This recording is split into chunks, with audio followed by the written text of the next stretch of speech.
今次呢個 MV 咧係講緊，因為我係叫 Kelvin，呢個故事裏邊係圍繞住一個辦公室發展，有好多個 Kelvin，唔單止我一個，基本上好似有無限個 Kelvin 咁多個嘅，而我哋之間會有追逐同埋打鬥，我覺得成件事係好刺激咯，未試過咁樣。我哋首歌個名叫作怪，咁點解叫作怪呢？就係因為其實我哋要整蠱作怪，或者喺一啲平凡嘅入邊去突出自己，令到自己好似有嗰個存在嘅價值或者活着嘅意義。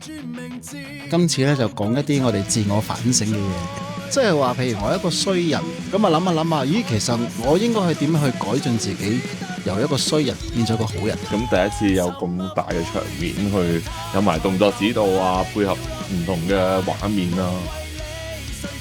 有2個 shot 係一 take 過嘅，去表達嗰個混亂，去到主角個心理描寫嗰一部分。呢一 take 係需要好多嘅人手，包括鏡頭、燈光，甚至乎牽涉20-30個演員咁樣去做。我哋最後拍完出嚟睇到個效果，原來都幾震撼。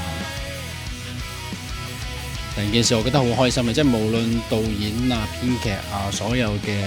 cameraman 啊、團隊啊，我覺得所有嘅做事都係好 top 咯，好專業咯，成件事好好玩咯。